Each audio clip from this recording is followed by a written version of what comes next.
my energetic co-host, Freddie Kissoon.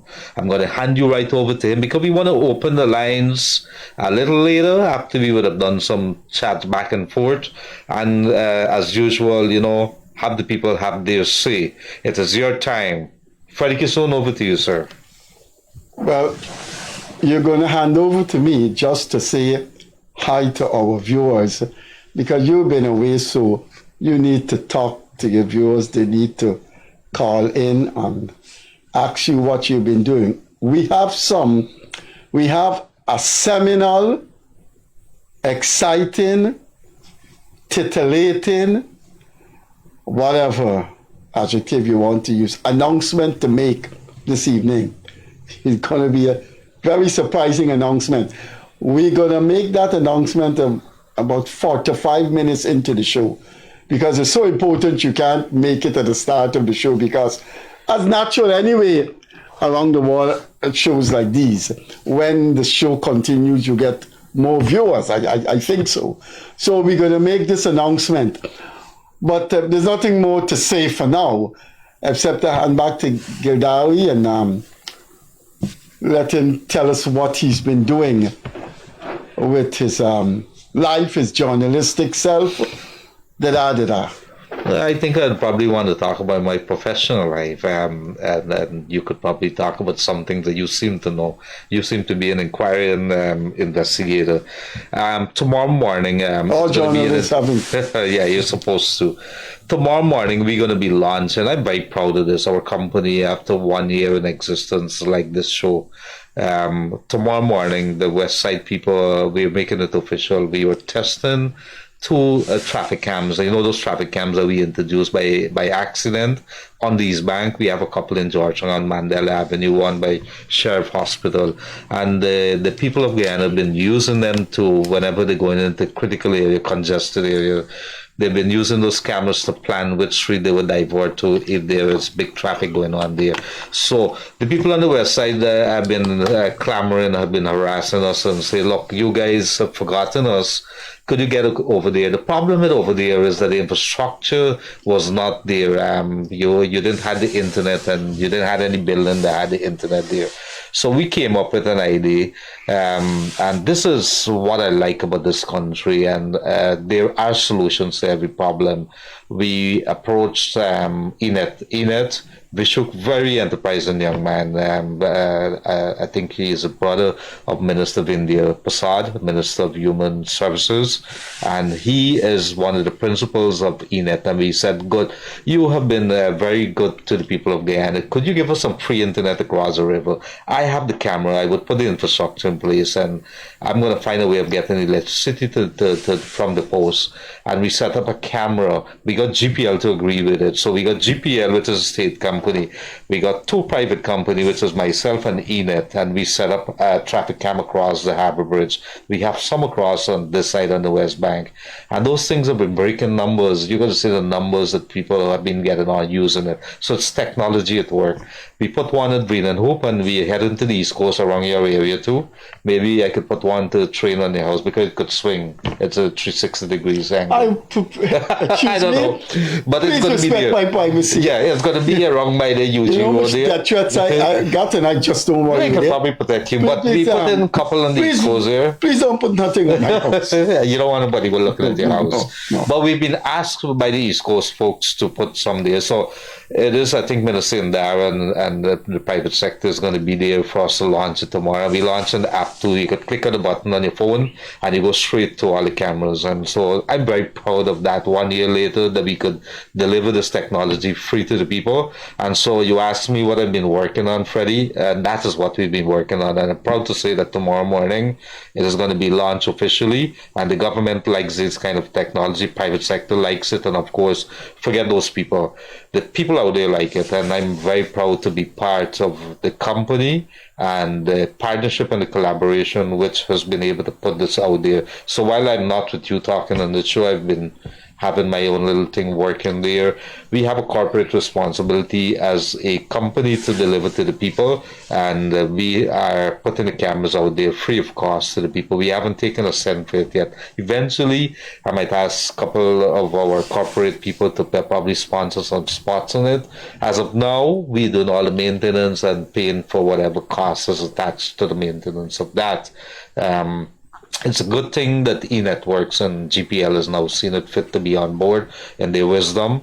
I must say thanks to Vishuk again, and of course to the principals at GPL, which would be Mr. Homer and the folks across the river, and Gary Hall and Mr. Harjon, Bart Harjon, all these technical directors and so on, who has been working very closely with us the last couple of months to get it done. Came at a significant cost, a small company like ours.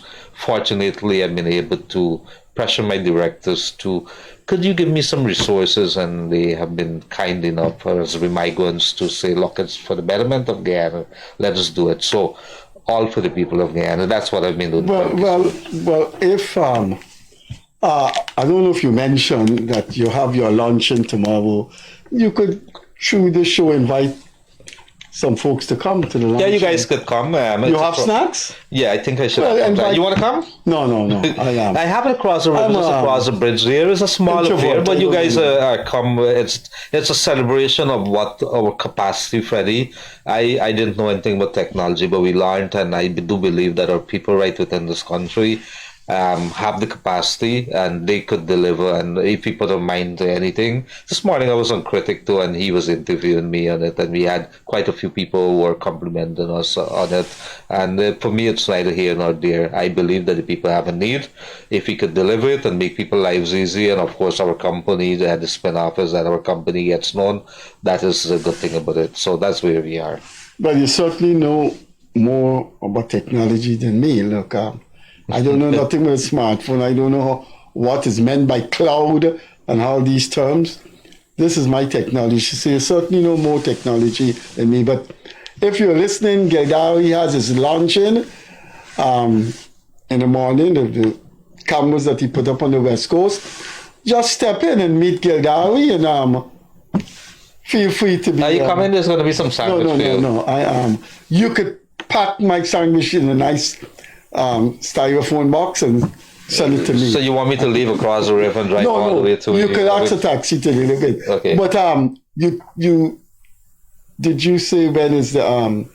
It's going to be 10 o'clock across the western side of the junction of the harbour bridge before you either turn to go to the Is it al fresco thing, an open air thing? Yeah, it's open air thing. Oh, because the function is open air? Yes. The camera is up on the post, and we didn't want to put down any tent or anything. It's a very small thing, but it's significant because it's a collaboration between state, private sector. We put in resources, they put in resources, and we make it happen for the people of Guyana. I wish to see much more of these kind of initiatives for not only cameras, but you could have other things that could benefit the people. And I think we have businesses in Guyana, not a small business like mine, that could probably be able, we have enough money in this country that we could do little things here, little things there. One dirty bill, damn Freddie. And I believe we could do it.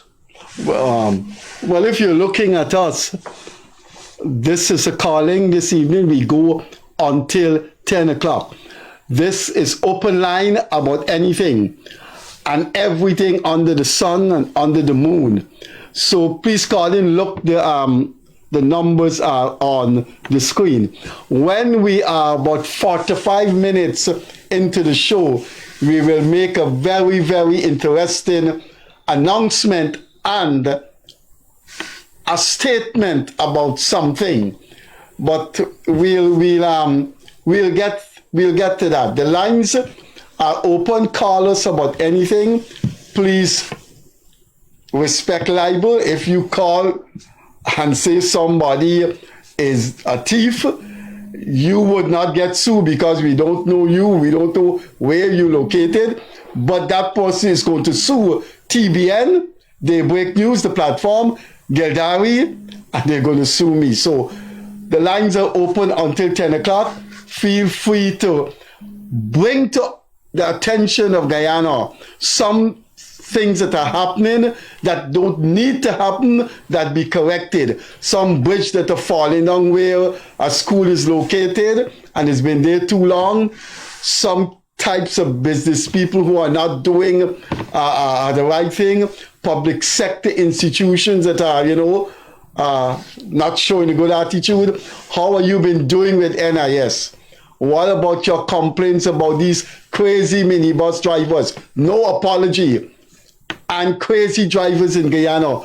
So talk about anything. Sociology, politics, economics, infrastructure, forestry, oil, politics.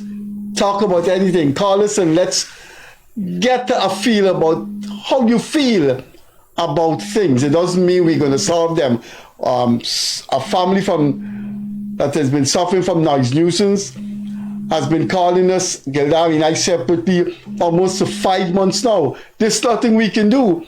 Through this program, the EPA came, the EPA went down there. So the lines are open. That's the WhatsApp number on your screen, and then the landline number. Call us and let's see what you have. Yes, and just before we head to the lines, I must say congratulations. While they have been mixed, I think we can't take away from the glory of the students who would have learned of the results from the grade 6 exams today. And this is interesting. We have 3 people tied for the top spot, and let me tell you how it goes. Out of 507 marks, 3 of them got 506.7 marks. And the interesting thing about that, one came from Lenora, Clatford Archer, Ritisha J. Gobin of Academy of Excellence, which is, it looks like a private school, a New Guyana school, Ayana Jagan.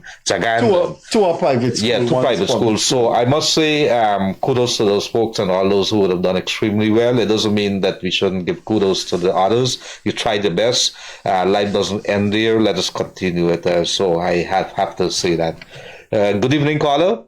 Good evening, gentlemen. Good to see you back. Thank you. Mr. Gildarie. Thank you. After so long absent. Good evening to Mr. Kissoon.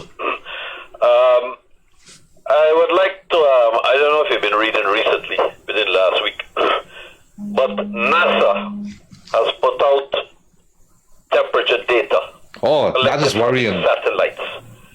And what they have shown is that starting from Monday, and then Tuesday and Wednesday, are the hottest days globally, averaged over the planet Earth, ever recorded in human history. And the last time we have had such heat, according to paleoisotope work done on ice cores from Antarctica, is that you have to go back 125,000 years during the last interglacial to get such a temperature. And at 125,000 years ago, basically humans were scratching signs onto bones, right? So this is very frightening stuff. Even the NASA people, the scientists in America, are horrified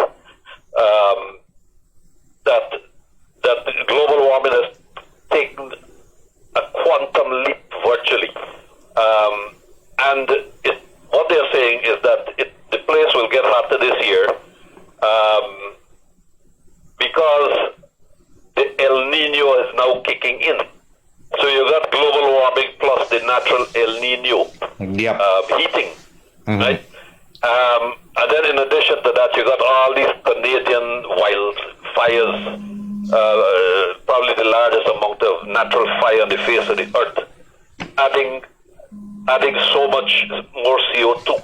As they burn the trees and the leaves and the Sunday was extremely hot, and today was very, very humid. I think people are feeling the thing of it. I saw Texas one day; they had about 13 persons died. They got in, I think, south of the USA. They 125 degrees. Yeah, to 125. You know, that's crazy numbers. I think Europe has been complaining bitterly. But thank you very much. Next week at an hour 22. Yeah. So you guys got to drink a lot of water, protect yourself. You know, it is gonna Guyana is gonna feel it, especially in some parts of the coast. And then there's a fear that it will cause some drying out of the Amazon areas that have been deforested, you know, for cattle. And it's stuff. always that fear. It's not too much of rain; it's too much of sun, and when we get it, we get two extremes. I agree. Thank you very much for that. Right. I think that people should know that, and that is a worry something. Thank you, sir. All right. Bye bye. Horrid temperatures has been ripping across parts of the world, parts of the U.S.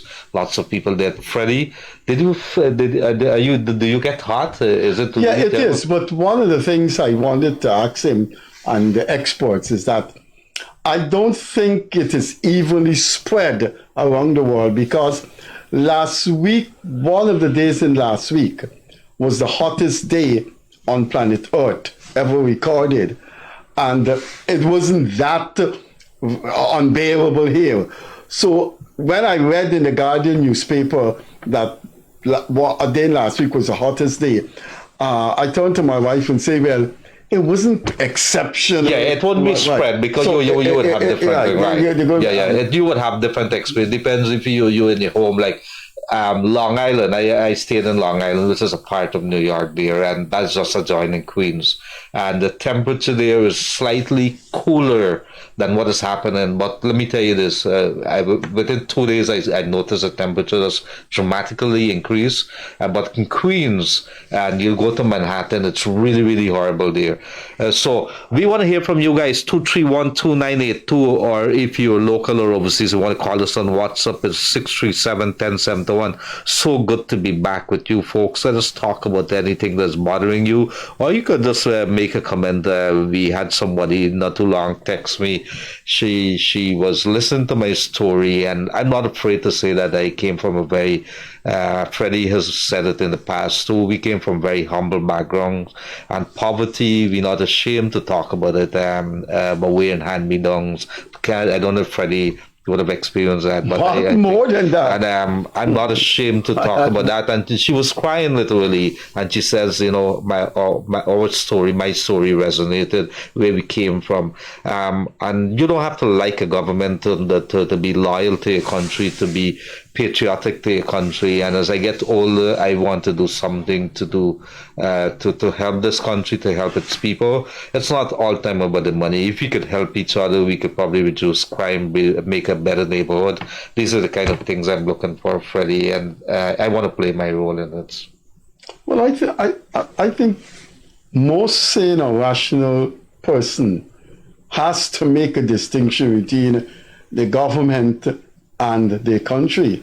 I mean, the University of Guyana, the public hospital, the Forestry Commission, the NIS, have nothing to do with party politics.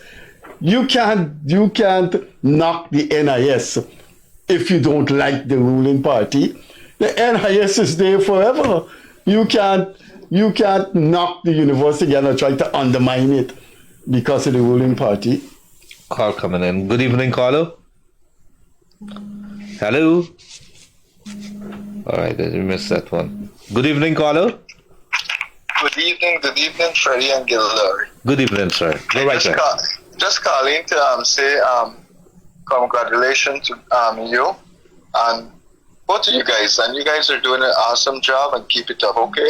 I'm very proud of both of you. That's all I got to say. Thank you very much. It means a lot, but it also means that we are serving the people. I don't know if Freddie maybe want to make a thing. We're here to do that.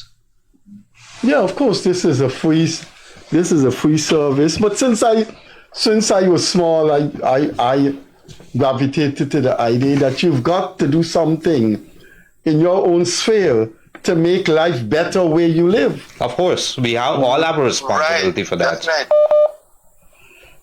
All right, so thank you very much. I growing up reading you two guys things in the paper, so I have great respect for the two of you. You make a sound as if I think you read Freddie for a long time. I only started writing my columns around 2011.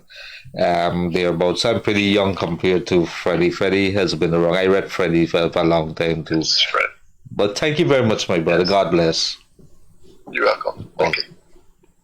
Well, please stop me when the phone lines begin to ring, because calling is for the people. But I forgot when we had the anniversary, and Critic was our guest because he provides this platform.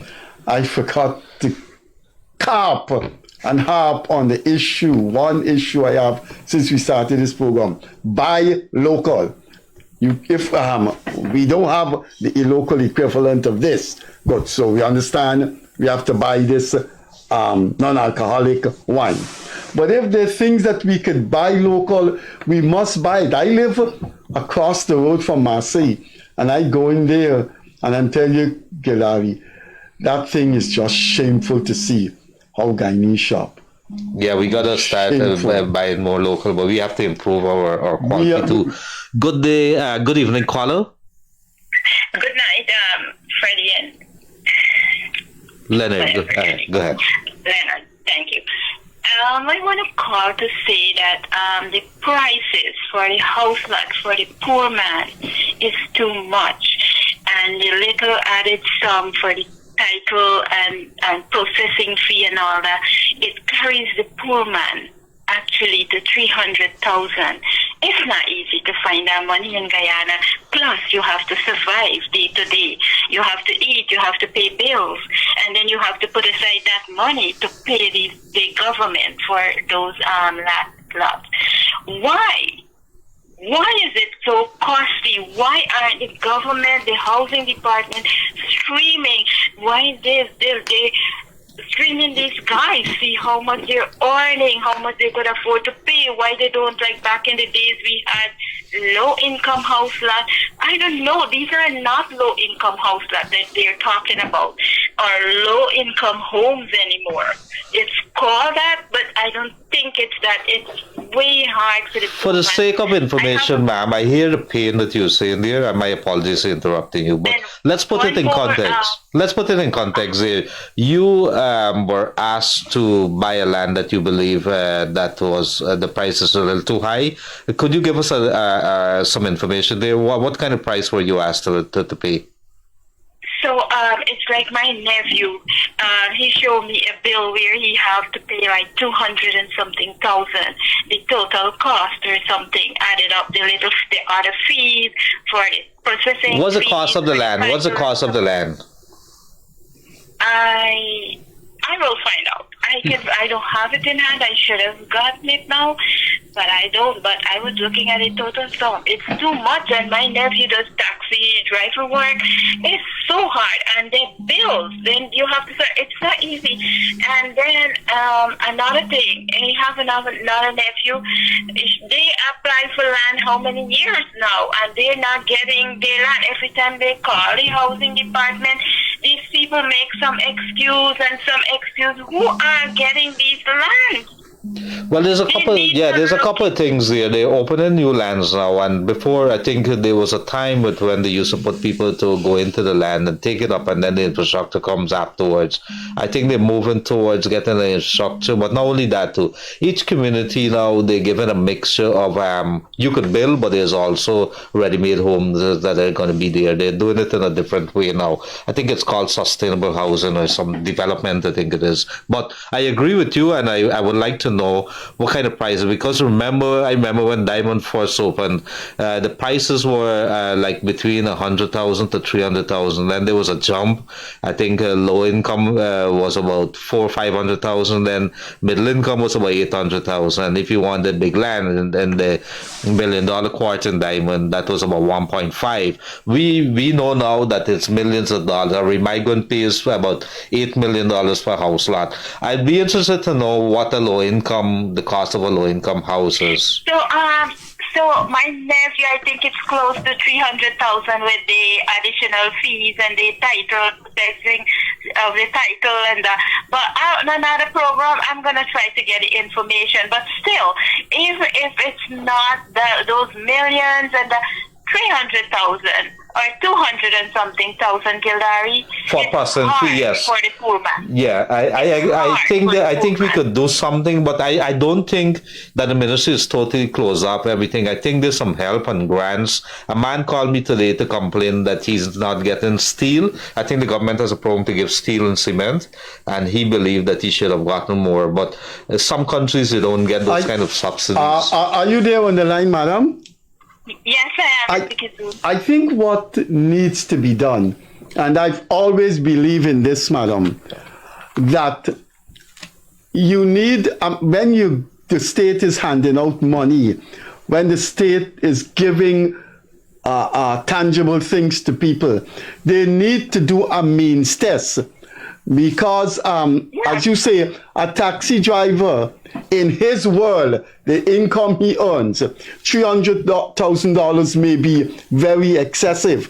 Whereas you may have somebody who have a small business in which they earn far more than $300,000 a week. They can easily... So I think the government needs to spend some money on a means test. I can tell you, I went to the hospital a few years ago, the bone section, and I saw people with fancy cars receiving good treatment from the hospital. They can afford that, but I don't know how the hospital is going to apply a means test. It can't. People just got going to the hospital. But I believe for other things, you can do a means test. Yeah, because taxi driver, right? It depends on your location too. You're not making that much money, and you know, it's not easy. I know, because I have to help my relatives time and again, because they don't have, my nephews, they don't have a mother. And, you know, it's pressure because, let me say, this thing that the government giving out these people, business people grant, this thing needs to be shared properly, where you help poor people too that cannot afford to pay for these land. Why not do it in different areas, not just these business people, small grants all the time. Let the people who can't afford housing, give them some priority too. You understand, Mr. Kissoon? Yes, I... So are you saying that those grants that are being shared out, you have evidence or you've seen, you have reason to believe that it's not being done in an even-handed manner? I mean, not that it's not done. No, that's not my point. My point is, if you're going to help one sector or one... Yeah, I take your point. It got to be spread. Wealth of a country has to be shared. To be spread. Yes, that's what I mean, in different levels, not just on the business sector, like you doing your business or whatever. Help these people that can't even get a land. You know, madam, your call is so relevant tonight. You are calling us tonight about what you consider a social inequality, but you're calling us on the very date that the common entrance results are out. You know, for the past 90, 100 years, our education system has been very unjust. Region 4 people get the bulk of our education resources, and they end up at St. Stanislaus, Queen's College, Bishops. You need to have a Bishops and a Queen's College. You need to have those type of schools in different regions. That I think the Queen's College thing is so wrong, and I must say that was one of the things I personally admired about Burnham. Burnham started those multilateral schools, and they would have competed with Queen's College.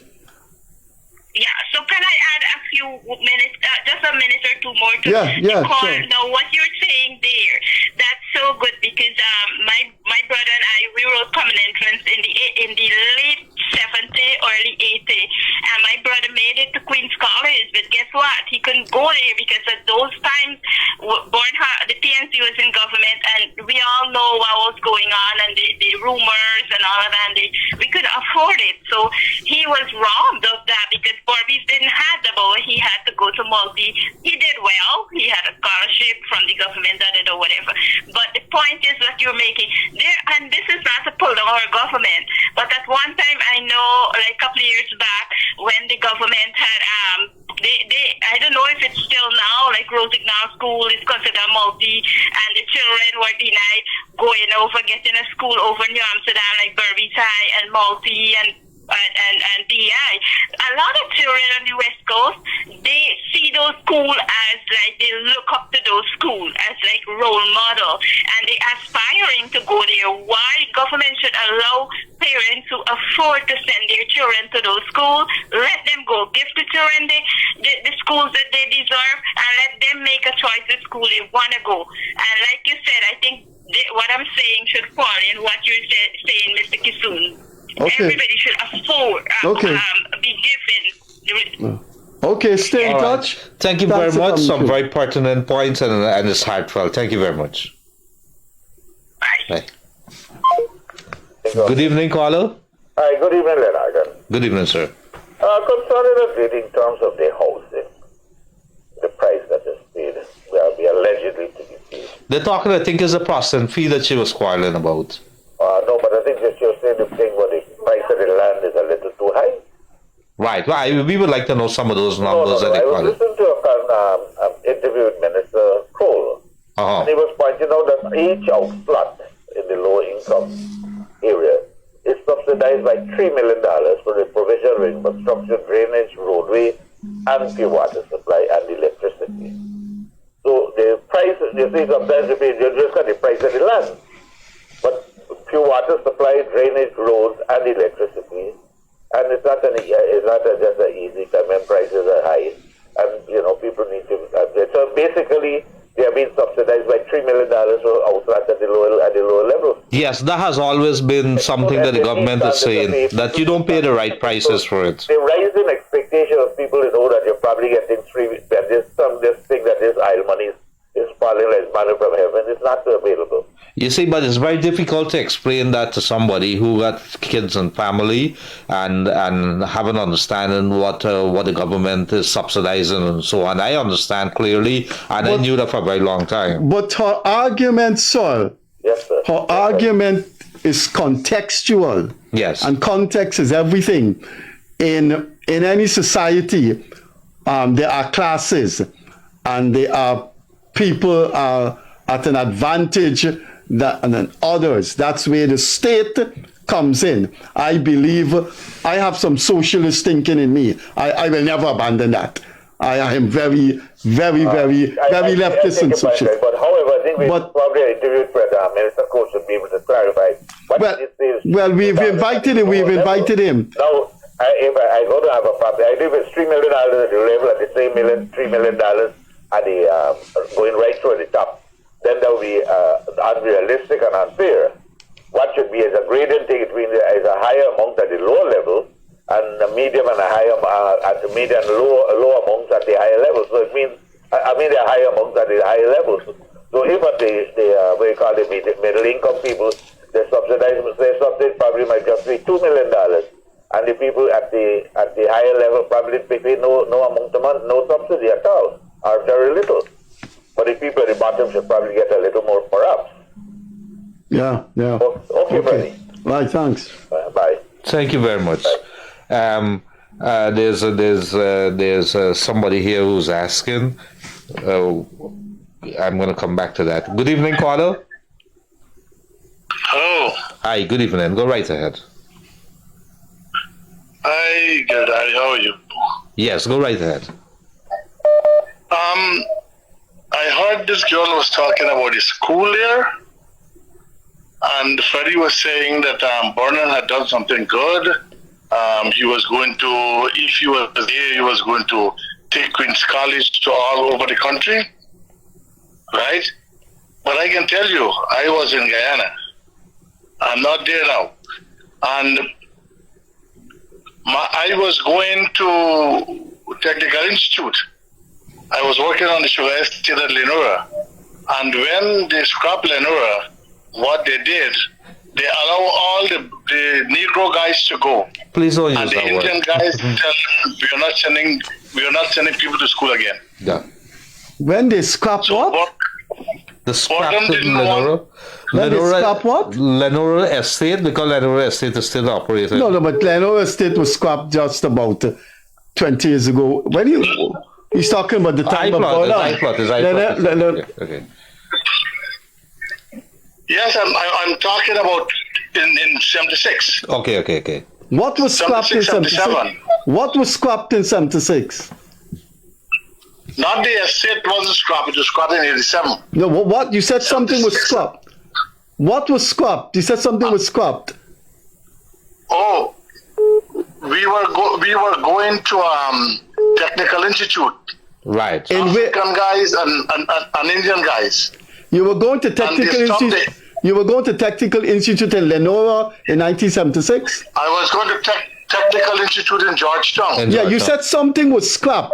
That's what I want to know. What was scrapped? There's a Lenore estate. Okay. No, Okay. not the estate. Not the estate. I'm saying that the scrap.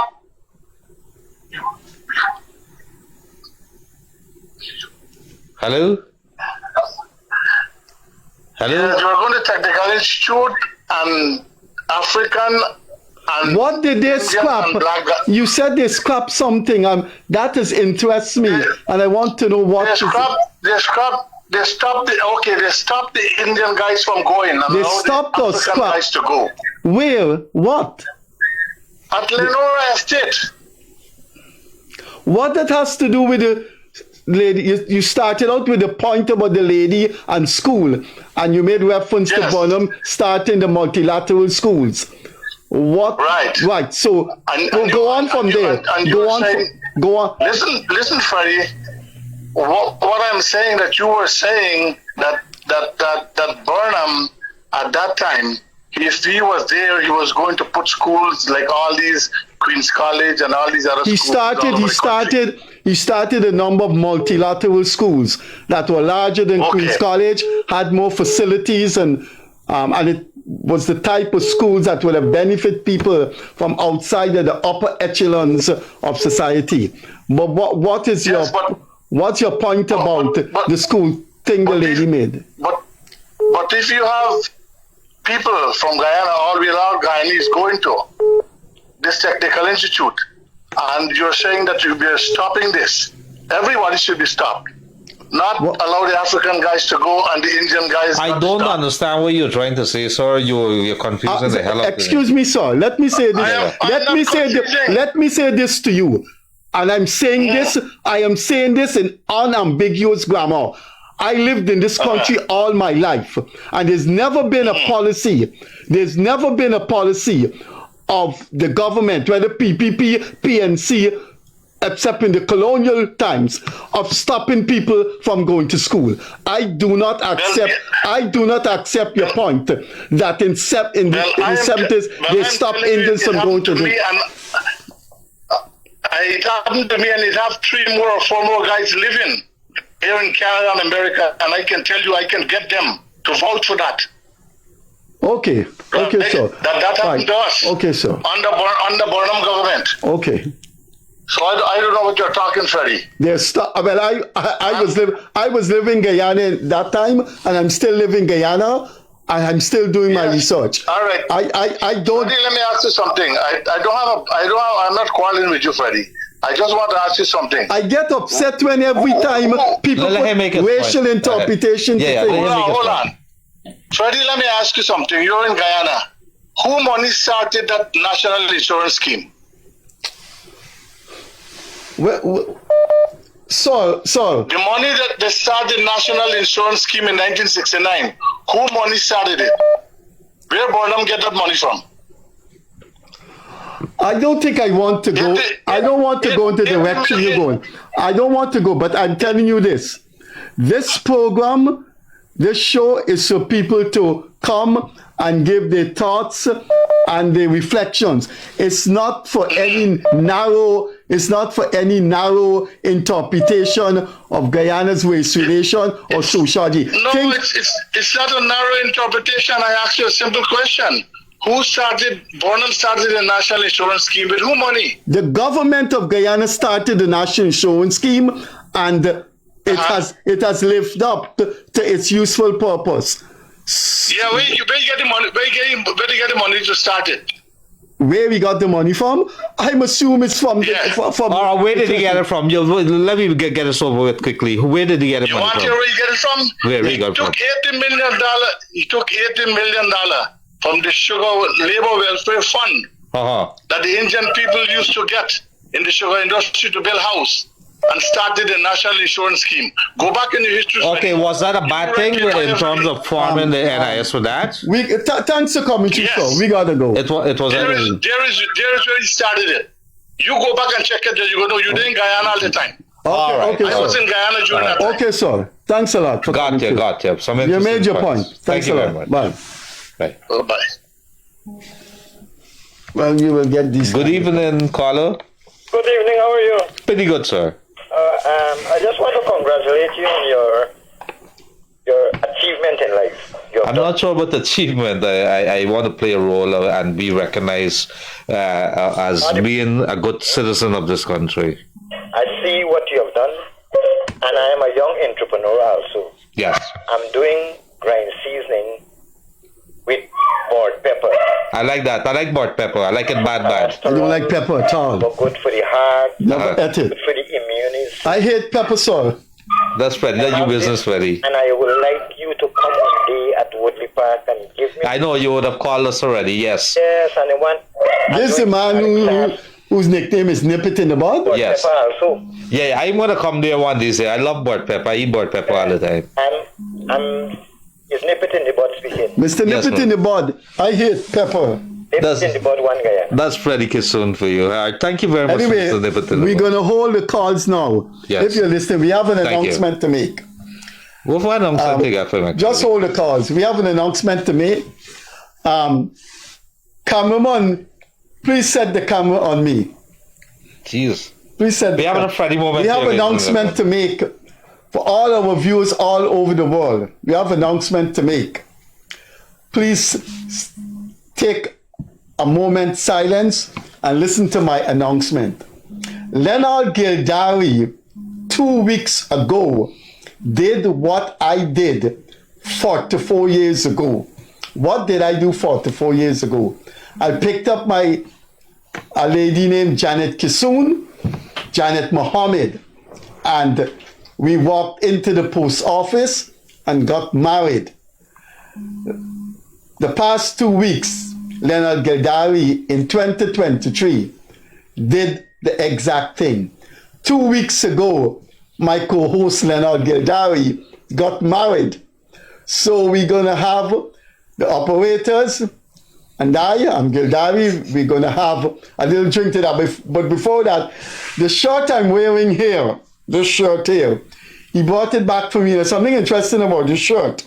The collar tag says large, but the shirt is very tight for me. So I think Gildarie should know there's Chinese size, American size, and European size. When you go to buy footwear, when you go to buy a jogger, you look at the different, whether it's European made or American made. So Ida Gildarie, after he got married, went over to China and buy a large shirt, which would be small in the Guyanese context.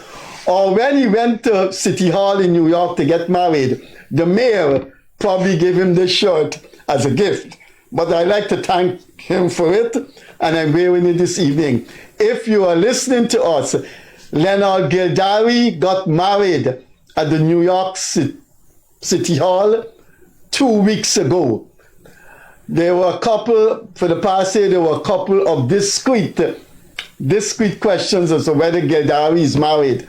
Well, I'm an old man. I'm a chocolate diet. I've been married 44 and a half years.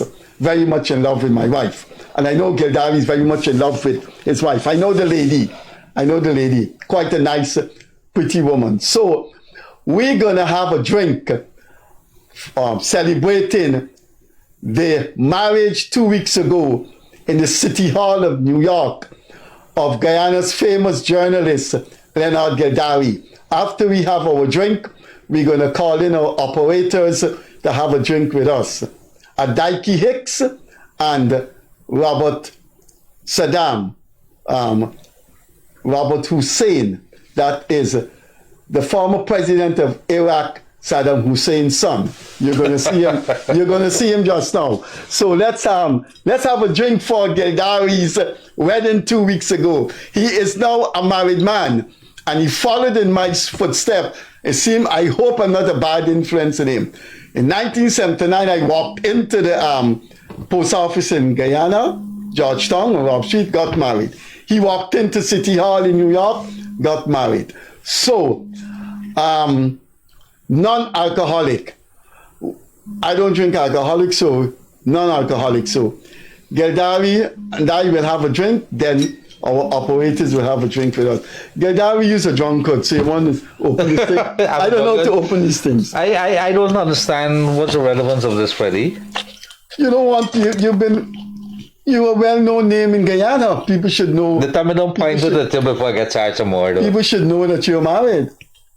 I said in the program when Neil Marks was here, I think you and Neil Marks are two of the longest serving journalists in Guyana and two of the best journalists this country produced the past 30 years. You and Neil Marks. You should, if you don't beat your drum in this country, nobody's going to beat it for you. I worked with you 15 years at Kaicho.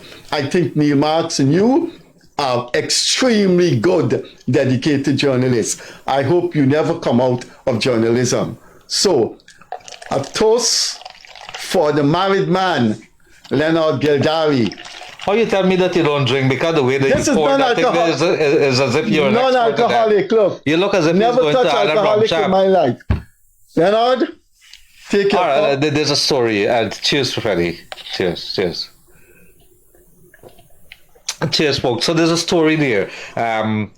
When we met, I couldn't afford a ring. I couldn't afford a real diamond ring, so I gave her one of these cheaper rings, and she lost it. The next time I was working at Kaicho News, and we tried to do something that is a little more ceremonial. So we did a little, we call it a little something similar to a jandy. I'm Christian, so there's a word to describe that, and this pandit came and thing. I couldn't even afford while working at Kaicho News to do a wedding, and we want to formalize it. So they migrated, my family migrated early this year. I went up there, then for her to come back, leave the kids. We went over and we did something at the city hall. So the city hall said, we don't have somebody who could perform the ceremony. Do you have a family member or somebody that could do it? And so we got somebody. What do they call Mikhail Rodriguez and let him fight? You don't have a US visa. If Mikhail Rodriguez is hearing this, you don't have a visa? Suppose Gildarie what? Yeah, I don't have a visa. I would have gone essentially. No, I don't have a No, so the Long Island laws allow you to have somebody licensed to officiate the ceremony, and we were able to do that. So we were supposed to go by my family. When I went there was a crowd. So they planned it, and there was a little nice family gathering. But so it was 3 times that we really kind of got married, and I'm hoping to do an official ceremony. You married 3 times? To invite you to come across. I must do that. Come across to New York? No, we can do it probably in Guyana, just for the sake of you. I don't know if I'll get... I write critical things about the West and other countries in my columns, as you would know. And now the past 2 months, I'm doing a daily column for the Chronicle. I don't know if I'll get a US visa. You know about waltzing? Do you know to dance in music, like screw the bulb and things like that? I don't know to dance. You don't know to I don't know to try dance. it? I don't know to dance. Have you ever tried it? One of my regrets in life is that I'm able to dance a song that does things to me. I really like this song. It's at the top of my list. It's Barry White's instrumental song. What about Canton and Babylon Manners? I don't know to dance it, but can we call in one each of our operators to take a drink with Leonard Gildarie? He was married. You're enjoying this, aren't you? So if our operators are here, can you come in, please, and have a drink? We only have 2. Gildarie bought the 2 cups. I told Gildarie to buy 4 cups. 2 for us, 2 for the operators. So the operators would have to bring in their own glass. So here is our first operator. Could you come to the back here? No problem. With your cup? Now, y'all had this all planned out and everything? This guy you're seeing here, his name is Robert Hussein. He is the son of the Iraqi president, the former Iraqi president, Saddam Hussein. Are your face dry talking this thing? He came here to Guyana when he was a baby, and David Hines took him and brought him up. So have a drink. Have a drink for Gildarie. Tell me when to stop. That's okay. One, Cheers, Mr. Gildarie. Cheers. Thank you very much. Freddie Kissoon said he never drank rum in his life, but Never the way that drank rum in my he life. was pouring that bottle, right? It contradicts everything. I must say that I don't believe you for 1 second. That you. So it's I am 44 and a half years into marriage. So by the time he reached 44 and a half years, I am dead. How many years you want to achieve? You gotta get married, Robert. Too young for You should have got married. You should go, when you're ready to get married, you got to go back in your father's country, Saddam Hussein's country, and get married. Could our next guest, could our next operator come in and have a drink with Gildarie? If you just tune in, Leonard Gildarie, Guyana's famous journalist and co-host of this program, got legally and officially married at City Hall in New York 2 weeks ago. Now, here is another operator that makes the show possible. His name is Adaiki Hicks. I heard people refer to him as Sweet Boy Adaiki. I don't know what that I means. don't know what you're talking about. Tell me when to stop. Yeah. This is almost like a sideshow we have in here, but let's go right ahead. Yeah. Cheers to you, Cheers, Mr. man. Gildarie. Cheers, Congratulations. Thank you on very your much. accomplishment. I do appreciate it. Yeah. Adaiki, are you married? No, I'm not married, man. So you're planning to get married? Not very soon.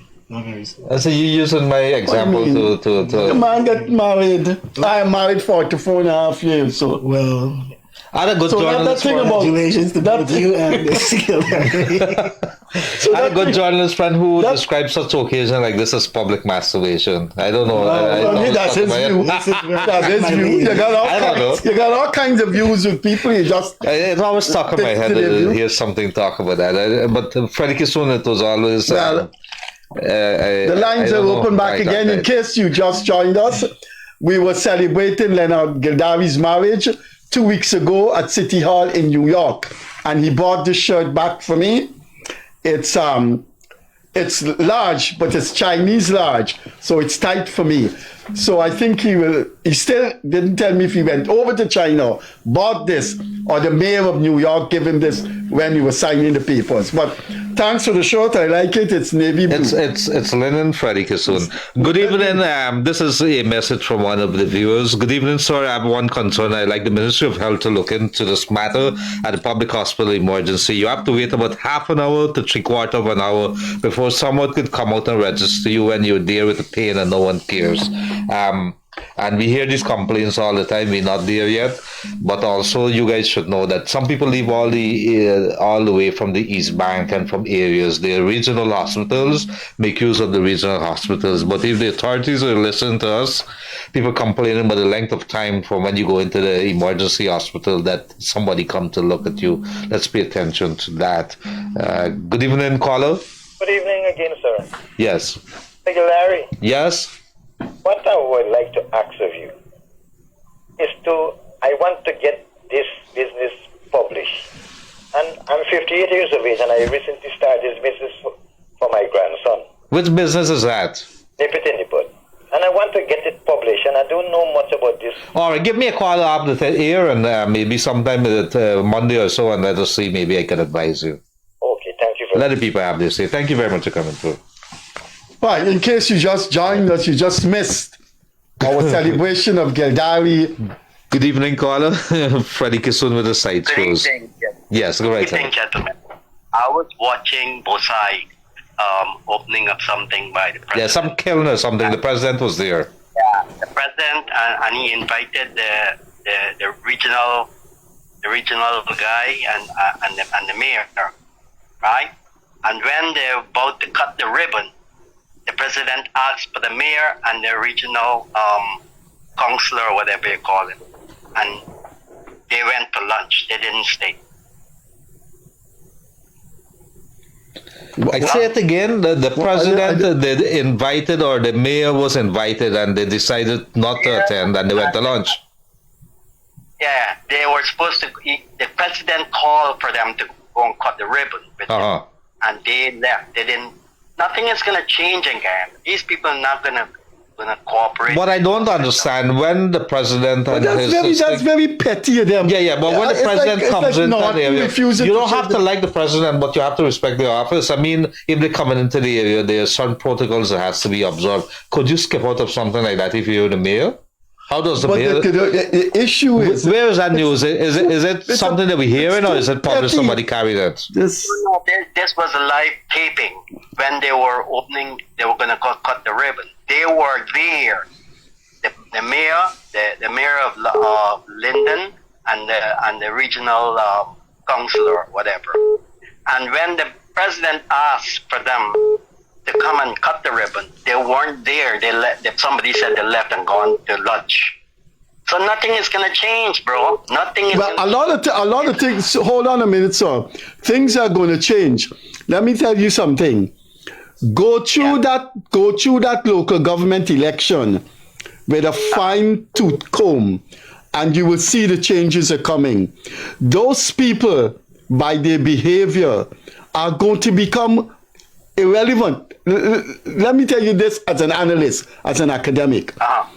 For 3 years, the Kaicho News and the Starbuck News have been saying the most poisonous things about this government. Every editorial, if you know the people who write editorials to the Starbuck and the Kaicho, I know them.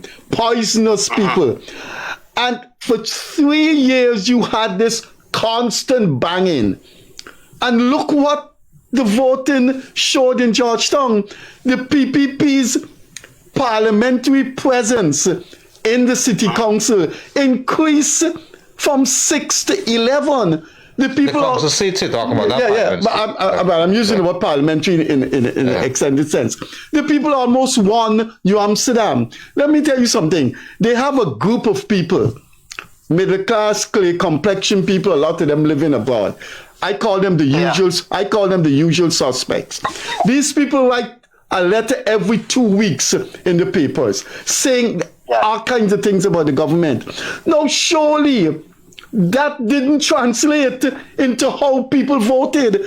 The ruling party has taken Bartica, never won Bartica. So you're going to see as the years go on, these people are going to become irrelevant. Don't worry with that pessimism that we're not going anywhere. We are going somewhere. I'm telling you, that guy of an Ali is going to take his place among the great leaders of CARICOM. Yes. You know what bothers me? And thank you very much to that caller. Thank you very much. Okay. Okay, thanks. Okay. You know what bothers me? That we can't find it in our hearts to find something. That we could agree with the government of the day. Parties can't agree with us to find something that is beneficial, something that is common for the common good of all. We can't agree with it, but we put petty politics. It's too petty. It was a charm. Solomon, I'm disappointed. I thought he was a very intelligent young man. Good evening, caller. Yes, good evening, Mr. Gildarie. I didn't realize you got married, so please accept my congratulations. I'm going to be 50 this year, sir. On your wedding. So I had to. Point I want to bring up here is, have you all seen the massive amount of mangroves that are growing now from around Kitty Seawall, Kitty Pump area, all the way down to Ogle? Yeah, I've seen it. I'm often there. Those will become big trees eventually, along there. So a lot of people's views will be blocked eventually from all those nice houses in Lamaha. It is very critical for that. I don't know if there may be a scientific explanation, a geological explanation for that. That road that we travel on in Kitty, those houses are very near to the sea, very near to the ocean. But what has happened, I think all the mud that's been dredged up to the dredging of the Demerara River to make it deeper for the shore base has dumped all this silt along the seawall, and very quickly the mangroves took root. That's interesting. Once they take root and more of that stuff coming in, it'll just... It's interesting, but the mangrove has always been seen as a natural defense against the sea level, and I would look at it with a very positive eyes. All right. Yeah, all right. Thank you very much for coming through, caller. Bye-bye. And some very nice calls tonight, I must say that, and people are making some points. You know you Good got evening, married. caller. Yes, yes, go right ahead, ma'am. Yes, good evening. Oh, sorry, I'd sorry. just like to say a few words. Yes. Go Yes, ahead, sir, go ahead, go we're ahead. listening. We listen to you. Hello, sir. Okay, good night. Yes, sir. Oh, okay. Just on the point on the journalists in Guyana, I think it is very important for a country to have two things. The country needs to have a strong opposition, and it needs to have good, honest journalists in the country. Unfortunately, a lot of the journalists there and people who are in a very, very good position, they make a lot of statement, and many times it's not correct, and they must know that what they're saying is wrong. But why are they doing that? I think it's because of evil intention. I've been in the fishing business, and a lot of people say that the oil company is the one that make the fish go away and all of this craziness. And these people who are making this type of outlandish statement, they get a lot of traction. But I can tell you, the oil company has nothing to do with the depletion of fish in Guyana. Of course, and Guyanese know that too.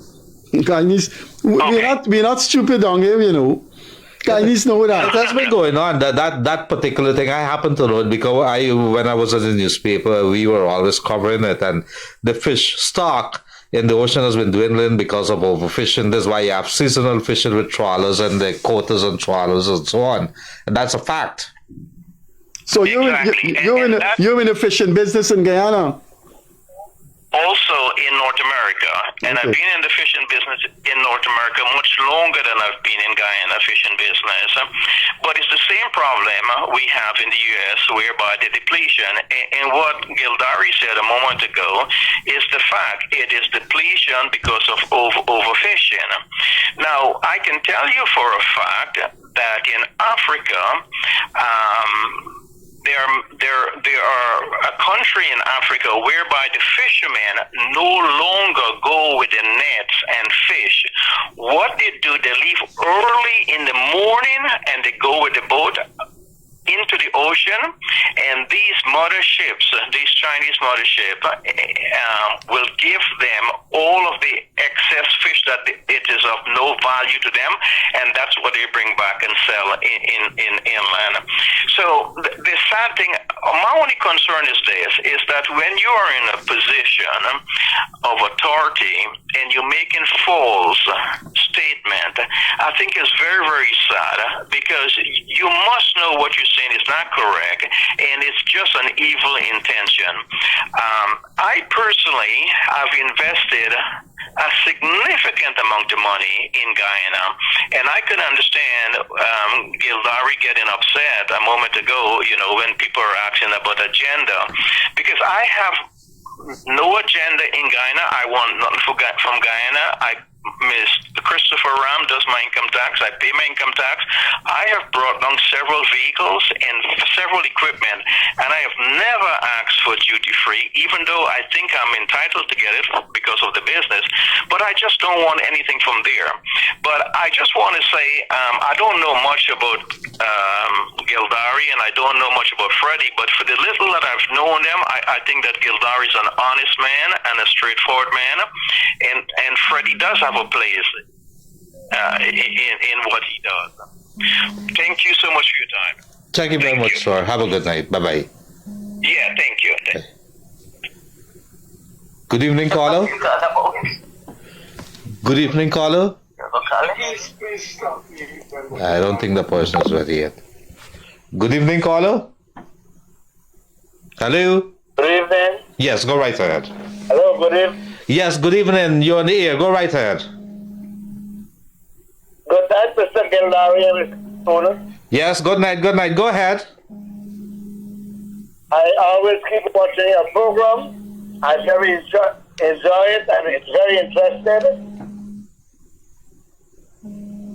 Yes, go on. Make your point. Mr. Gildarie. Congrats to you, Mr. Gildarie, on your wedding anniversary. No, it's not his wedding anniversary. He got married. His wedding anniversary is next year at this time. Freddie is very familiar. Go ahead, sir. With the procedures. Go ahead. I would like to make one comment where Freddie said you should have got Mr. Critic as a pastor. Oh, okay. That's when the world, you know that the world runs mad. I gotta tell Critic that. All right, thank you very much for coming through. One thing I want you to clear up to me with Mr. Critic. I watched your program this morning, and the Critic said you don't like fun. But you have a tennis roll. Yeah, because he was eating it at a very bad time. I was the first pass fun. I sent Critic, I threw back the tennis roll, and he eat out 2 3/4 he alone. All right, I got you. Thank you very much for coming through there, man. Very good points. Thank you, and you're kind. Bye. Good evening, caller. Good evening, gentlemen. Good evening. Gildarie, congratulations on your marriage. Thank you. Go ahead. So a few weeks back, I called into this program concerning GRA with pertaining to this mortgage relief that the system is in place. Now, the system that is in place presently is a real frustration. Now, this is 8 months now. 8 months. Now, when I went in 2 weeks ago, they said that how all the documents right is literally all is there. It gone up to upstairs to come down back. Come down again and saying they need the form 2 to be refilled from the bank again. Now the bank now saying, fair enough, they will give the form 2. Now when you refinance a loan, the bank, because they already hold the property already. Well, hold on. I think the people out there are going to be confused. The mortgage relief mechanism was introduced by the government to give some benefits to the persons who are taking mortgage. I think it has something to do with tax. Could you give us a little explanation to the people, because not everybody is familiar with it, as to what happened, and then let's talk about what you experienced with GRA, because we would have to ask GRA to get involved. Maybe we could ask them to come sit here, and maybe they need to look at a lapsing in the system, or somebody sitting down on something that's not doing the job. Okay, so they give you back a percentage for what you have been paying to the bank. Right. They don't tell you exactly the percentage, but they have to do with the amount of tax you pay. So if you don't pay no tax, obviously you won't get back anything. And taxes, right? This is from your revenues, or this is what you're talking about? From your revenues? Taxes from your revenues, right? Right. Now, when you refinance your mortgage, the bank don't need to see photograph of what you're taking this money to do. If you refinance, so paint your house and do some repairs, you don't have to submit photographs and give them back. Now, GR is asking for photographs. The bank don't have no photograph because they don't ask you to submit no other photograph. So the bank got no photographs. Me got no photographs because I never expect them to ask. Now, I had moved one loan, which I been paying from the public bank for 8 years. Move it over to Scotiabank. Scotiabank buy over the loan. So they got to give me back relief from 8 years back, and then 3 years, I think, from Scotiabank. But every time you go in, it's different issue. One time they tell you everything already that the bank submit. Next time you go in, call me on Monday. This seems like an administrative issue that has to do with GRA. We recently, I think Freddie raised the issue of how banks behave. Some of the banks took it upon themselves to do certain or to adopt certain measures. When the matter was raised with the regulatory body, this Bank of Guyana, they backed down and they cleared it up very quickly. You remember there was a time when even pensioners were had to climb 2 mountains and Everest before they could open an account. All that has eased considerably because the Bank again did some things that stepped down in the bank. I think it could be this particular case that GRA is not familiar with what is happening. There's somebody down below, or somebody's not doing the job fast enough. Give me a call on Monday. I'm going to ask Mr. Station or Mr. DP or somebody. Right. You want anything they do. Okay. I pay tax regular. They never tell you anything that you owe, so you owe outstanding tax. then they suddenly tell you now that I owe 580,000 from how much years gone back, and if I want to get it, Okay. I gotta bring in. Call me, yeah. All right. Call me on Monday. Okay. Call me on Monday and let's see what we can do. Gildarie will look at it on Monday, right? Thank you. Okay. Right. Somebody is writing here, Mr. Diobodo. He is a listener looking at this program, and he says, "Gentlemen, I'm a captain for red snapper and fish near the oil rig, and the catch the red snapper. So the oil rig not stopping any fish." I just wanted to raise that. Good evening, caller. Hey, good evening, Leonard. Good evening, Freddie. Just calling first, I want to congratulate you, Leonard, for... Like this shows about Colin already. Freddie Kissoon has created a one, so go ahead. Yeah, so I just want to call to congratulate you for taking that bold step. Congratulations again, man. The second point I want to make is that by the day I'm becoming, I get so more confident in our President Ali, with this marathon spell he did recently from Canada straight into Port of Spain, Trinidad. He's such a giant, he stood up, he represented our country as our country is being noticed in the world. On top of that, he came back home next day and, he hosted the Secretary of State. He stood like a tower there, man. I'm telling you, Guyana is so fortunate to have such a president at this point in its history. Yeah, he has a lot of energy. He's so full of energy, and on the next day, he's in Linden opening up this new kiln there. It's unbelievable what we're seeing here, unprecedented energy and he's in the direction. Yes. He's in the direction of a fantastic legacy. No, but that's what you want with politicians, the kind of energy that comes from them, and I think he has it. He has it, and I like that. That is something it's about the him. right time. And I agree with two things. But Leonard, you made a very good point this morning. I'm pretty sure, and you just said it again, that, regardless of what side of the aisle you're on, we have to respect the office of the president. And this guy is doing a fantastic job representing Guyanese, whether you believe in him or you don't agree with him. And Freddie made a great point that he's going to become one of the greatest in CARICOM. I completely am seeing this. I'm seeing the trend. The third thing I want to point out, with all of the greatness that, all of our president stood up for our country, the other thing I want to point out is that the audiovisual team that he has, that have representing or being at State House or any of the president's events, is a total failure. I am so disappointed at these guys. Every event, there is always such a glitch. And, we are on the international stage, and we can push out so much oil out of Guyana. We can, I know we have the capabilities. I don't know if it is a deliberate attempt to sabotage what's going on there, but they need to do something about it. I agree. Total breakdown there yesterday. Total breakdown there. And it's constantly, any of the event, look at the independence event, the Republic event at, the Parliament, the coverage, and I've complained bitterly about this. We need to step up our game if we need to get on the international stage and be respected for every aspect of what we are doing. Thank you, guys. That's just my contribution. Thank you. And I'm going to address this issue. I'm going to address this issue back with technology and how technology doesn't have to be expensive for it to be workable. Thank you very much, sir. No. And I even escalated it to Kwame McCoy, the president, and, copied our minister on this. It was very disappointing and embarrassing to have that kind of coverage. Thank you, guys. Yeah. I agree. I agree. We got to fix it, and I presume they're getting the message loud and clear. Fix it. Fix that issue there. And it don't have to cost a bundle of money. It's a mic. Right. And imagine if CNN wants to carry that coverage from Guyana, it is pathetic. If Fox News and all the American media and BBC wants to carry it, we cannot do this kind of substandard stuff. We need to step up our game and get on in the game. Thank you, guys. Thank you very much. God bless. Bye. Good evening, caller. Yes. Good evening. Congratulations, Mr. Gildarie. Sure. Go ahead. Thank you. Good night, Mr. Kissoon. Good night.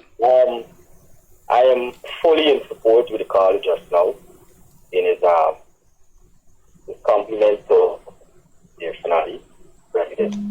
He is energetic, visionary, and I think, like you guys mentioned earlier, that his presidency, his tenureship, will be an era to remember in Guyana's history.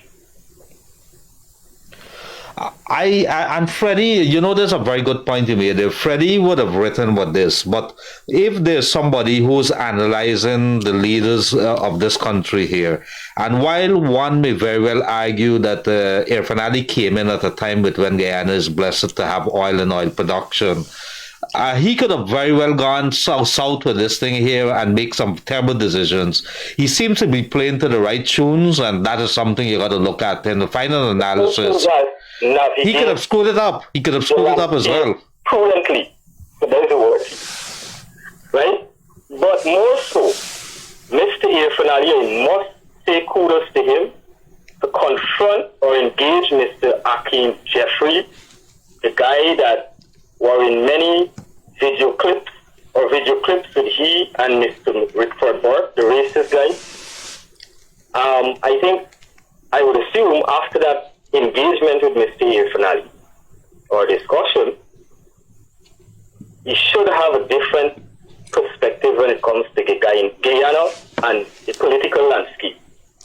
Let me tell you what is happening there. You raised something that came. Freddie, I saw a picture of Van West Charles, former head of GWI, and I think Burnham's son-in-law is meeting, actually talking. I think he was in Canada with the president there. I saw a picture of Patricia Chase Green, and she came over, and her social media profile is a picture of her hugging up, I think it was by Jack Dew. You're seeing people, right. You're seeing some changes here, and like I said before, before I go, right? Because I know you guys have a few minutes more. One point before I go is that what has happened in the last, let's say in the last 15 years, you find that young people are more in tune with the political landscape and its unfolding, right? And now if you look at the population, the voting pattern in the population, look, for instance, in the last local government election. If, well, I call them Flapnoo, don't feel anyway. If Flapnoo claimed that the PPP would have spent a lot of money, state resource, and they're capable of buying votes, well, I think the 5,400 or 5,500 more persons who would have voted for the PPPC in the last local government election in Georgetown, I think they should get a bonus if they collect something. If you understand what I mean, right? We got to what you're saying. All right. So that's all, right? But okay. You guys have a great night, good show. And I think thus far, the Guyanese people are very much informed. You didn't congratulate Gildarie. He got married 2 weeks ago. Yes, I did. So congratulations to him at the beginning, right? You know what with Freddie? Freddie's going to put you up with them boys up a gum tree. Thanks a lot, sir. Yes, enjoy your night. Thank you very much, my brother. Bye-bye.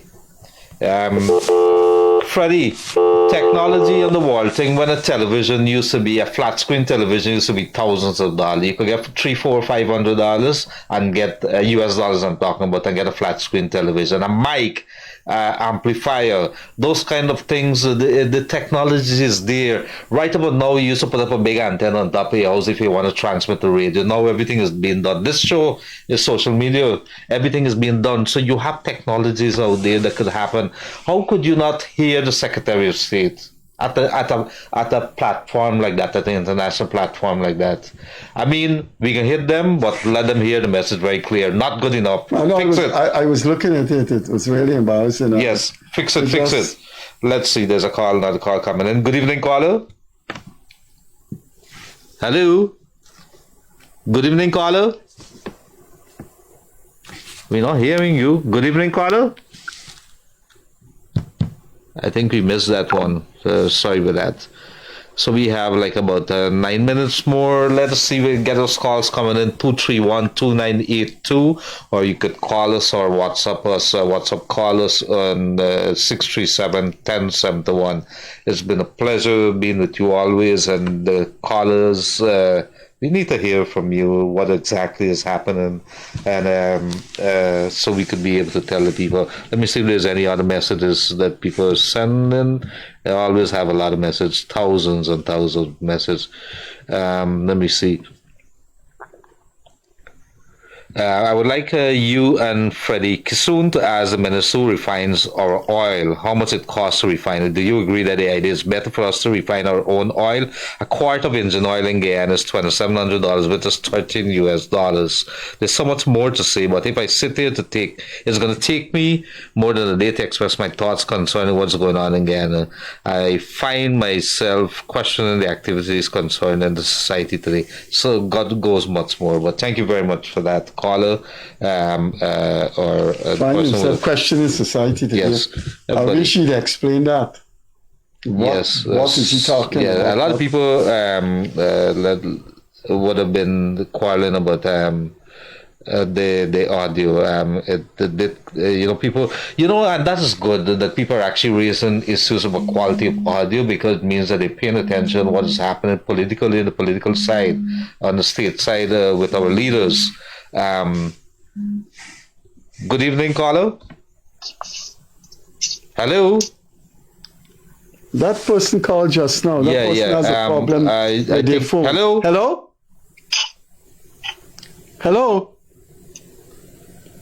We're not getting through. My apologies. Let us see. If you could probably call from another number or something. Let me see. Good evening, caller. That's the same number. That phone has a problem. Yeah, you can't take that. Freddie, so much more has been going on in this country. Not only the students and not only climate change and those temperatures that we've seen there. I think an official within government was texting me and telling me that it's the beginning, I think, later this year, we're going to have a 3-year severe El Nino kind of impact. I think it is. And so let us ban our belly and get ready to deal with that. Let me see what he says. It's El Nino weather phenomenon. Start this year, last for 3 years. It will cause the temperature to probably rise another 15 degrees Celsius. I think that's crazy you're talking about here. If he feeling hot around 28, 29 degrees, I think our average temperature within the last couple of days was 35, 36. But I hope the people, this country has its solid side. Now that we're into the hot period, I hope people who buying coolant for their car do not buy coolant with antifreeze in it, because you can't freeze. Your radiator cannot freeze in very hot temperature. People are buying antifreeze here? You know how much 2 gallon of coolant that antifreeze? Antifreeze is places like in America, folks. Yeah, pay attention. Don't be stupid. Do you know people actually buy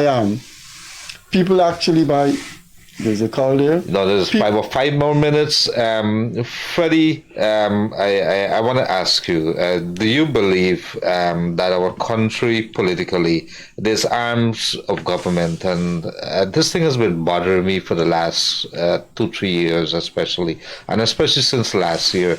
I've always said, and somebody accused me of being on the opposition because I'm calling for a strengthening of the opposition. I would like to see functioning Somebody opposition. call you up because you're strengthening opposition? Yeah, I said that the Senator Gildarie has always been... So they don't want an opposition? No, you must, as a citizen, you need an opposition to question. Independent press, opposition. Right, but... I don't think the members of this government, if you sit down and talk to them, they would say a country should not have an opposition. No, but even in Parliament, there's some key positions that are filled by... I think you have a call. Yeah, I think it's the same caller. Let's try again. Good evening, person? caller. Hello? No, that person is just probably making... No. It's probably just... Hello? No, it's just probably just miss. Yeah, you weren't getting through. Go right ahead. Hello? I don't know. Something happened. What would if you call them? Why would I call somebody back? Because they may be honestly trying to get you. Yeah, I don't know how to do that. But Freddie, I don't know, but it bothers me that we don't have an opposition, which is it should be a little more vocal. Good evening. I want to ask you, could you lower your volume, please, right away? Hello. Good night, good night, Gildarie. Sure, good night. Good night, Freddie. Good night. congratulations to you. So, Freddie and me get married? Excuse me. I don't have Excuse me. Freddie is I've taking been married umbrage, yeah. for 4.5 years. He says he's been married for 4 years. To a woman I love immensely. So it's an impossibility that he and I can marry. I want to say congratulations to all the students that write their exam. Congratulations to them. Okay, good night. You guys take care. Thank you very much. You know what is the amount of marks you have to get to go into Queens? And there's some cutoff points. There's some cutoff points, but you don't know the numbers. No, I could get it. I would have to do some research. So yeah, so $4.99 I think to go to Queens. If you get $4.99 and above, so the kids, it's 507 marks is a max mark, and you get 506.7. 3 of them die. How do you get 0.7? The government APNU won the election by point-something% in 2015. And of course, we know why. Looking back at it now, you know the role Mr. Brian Hunt, the charge d'affaires of the U.S. Embassy in 2015, they didn't have an ambassador. And we know why APNU law won that election by point-something%. Because of Brian Hunt. You know, this country's politics is so interesting. I always want to ask you, and maybe in closing, Freddie, I think they're telling me that we got about 2 more minutes. It may be in the closing, or maybe next time we could think. Do you believe as an analyst, as somebody who looks at history and maybe analyze political parties, that the 2020 elections, the loss of the 2020, or the out of power for the PPP in 2015 to 2020, it may have been a blessing in disguise for the party, for the PPP party to have regrouped, to start regrouping? Do you believe so? I think any party that has been in power for over 10, 15, 20 years, when they lose power, it could only be a positive thing for the country and for that party to reflect on where they went and the mistakes they made, and it makes them a better party. I think the PPP lost in 2015, and in 2020 we have a president and we have Anil Nandalal. I can speak for the president and Nandalal. I think they are essentially positive humans with a positive agenda for Guyana. And with an economy that is sustainable, I think Guyana is now on its way. But my question is, yes, when parties lose power after long hold on the reign, it gives them a chance to make themselves better. I can remember, I think it was Barjak, the former president of Guyana, now the vice president, and a recent, I think, interview, maybe not too long, within the last 2 years, would have admitted, he says, it called for some serious introspection within the party, and it probably was a good thing. At least that's how I read it. He made reference to that. I think they said, that we made some, he also said something that we made some mistakes, maybe we became too complacent, which is a good thing to admit that as a party, but they would have learned, and you would have seen the role. He retired, then he came back and put his party, became general secretary, and we had chat. But it's good to look at that, the evolving of history within this country. Any quick thoughts before we wrap it up? No, just that I always say this program last week reached a year, and since we came here, you have your little thoughts, I have my thoughts. Please buy local. The Bihari group of companies are now making peas and mixed vegetable and other thing in tins. There's a company now that's making fresh cow milk in the bottles. There are people, making local beverage. There's coconut water now that in bottles that you can buy. And we Guyanese have to support our people. There are people out there making things, local product that are single mothers. We're going to have a man named Badesi on this program in coming weeks. He makes sardines. The people who own Brunswick sardines that we buy in the supermarket, they don't know where Guyana is. So I just want to end on that note, that my exhortation, as I've been advocating the past year in this program, please buy local. That's all. We'll see you on Monday. And if you just join us, then our Gildarie got married 2 weeks ago. He came back and he bought the shirt for me. He didn't say if he bought it in China or he got it as a gift from City Hall when he got married. The mayor was there when you got married. You got married at City Hall. Did you see the mayor? And that, ladies and gentlemen, is a wrap. When Freddie hold on to somebody, he's like a dog with a bone. He wouldn't lose it for anything. No, you got to tell your viewers that you got married. But we're very happy that to be back. And Freddie has been married for 40-something years, and he's very happy that I've joined the ranks, at least officially, that is. It's been a pleasure as always being with you. I really like some of the calls tonight. These are the kind of conversation that we need with our people and between our people about the development of this country. And let's continue to have those conversations. We're never going to find all the right answers, but not discussing it, not looking for answers. It's not a place that we want to be. And I want to be in the midst of asking those questions and at least having a discussion about the solutions. Ladies and gentlemen, let's make sure that you stay safe on our roadways and overseas. Folks, thank you for joining us as always. We have quite a number of them, and they're always very vocal about what's happening down in the little beautiful Guyana. They yearn to be back here. They're living overseas, and there's nothing wrong with that. You could be over there, still love your country, and still have your little say as well. So wherever you are, whatever it is you're doing, good night on behalf of myself, Freddie Kissoon, and this is Leonard Gildarie. This is the Gildarie Freddie Kissoon Show. We will be back with you on Monday. Goodbye. Thank you very much, operators.